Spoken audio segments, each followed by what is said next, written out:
ప్రభుని గురించిన కొన్ని మాటలు మీతో పంచుకోవాలని మరి మేము ఆశ కలిగి ఉన్నాం. నిజమే, దేవుని యొక్క అనాది సంకల్పాన్ని బట్టి, దేవుని యొక్క చిత్తాన్ని బట్టి దేవుడు మీ గ్రామాన్ని ఎంతగానో ప్రేమించండు కాబట్టి దేవుడు ఆజ్ఞాపిస్తేనే వచ్చినామండి. మేము మీరు సర్వలోకానికి వెళ్ళి సర్వ సృష్టికి సువార్తను ప్రకటించండి అని చెప్పినారు. ఆయన ఆజ్ఞ ప్రకారమే మేము ఈ యొక్క గ్రామంలో నారాయణపురం గ్రామంకి వచ్చి మరి ప్రతి వీధికి మరి తిరుగుతూ దేవుని యొక్క ప్రేమను మరి తెలియజేస్తూ బయలుపరుస్తూ వస్తున్నాం.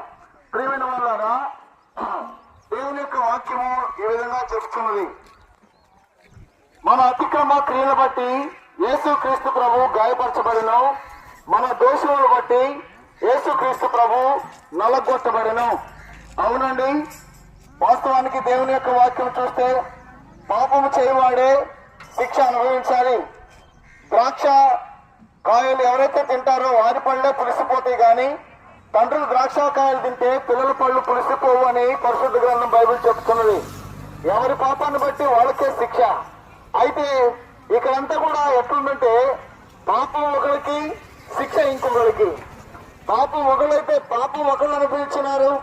లోకంలో మానవుడు తన ఇష్టానుసారముగా, తన కోరికలు చొప్పున, తన మనసు యొక్క ఇష్టం చొప్పున, తన శరీరాన్ని బట్టి, మనసును బట్టి, ఆలోచనలు బట్టి, తలంపులను బట్టి, చూపులను బట్టి మానవుడు తన ఇష్టానుసారంగా తన జీవితంలో పాపాన్ని అనుభవించినాడు.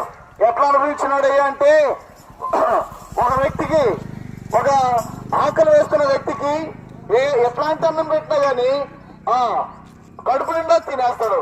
అదేవిధంగా పాపానికి అలవాటు పడిన వ్యక్తి పాపాన్ని మరి ఏ విధంగా అనిపిస్తున్నాయి అంటే బైబిల్లో రాయబడుతూ వచ్చింది. కుక్క వలె తిరిగితమే, పంది వలె పొర్లితమని దేవుని యొక్క వాక్యం సెలవిస్తూ వచ్చినట్టుగా నిజమే, మనమందరం కూడా పాపంలో ఆ విధంగా పొర్లాడిన వారంగా ఉంటూ వచ్చినాం. పాపాన్ని తిన్నాం, పాపాన్ని త్రాగినాం, పాపదాహంతో, పాపం యొక్క ఆకలితో అలమటిస్తూ వచ్చిన మన జీవితాల్లో పాపంలో తృప్తి లేని జీవితం, పాపంలో పాపం యొక్క ఆత్మలకు పరిచే మానవుడు నశించిపోతూ వచ్చినాడు.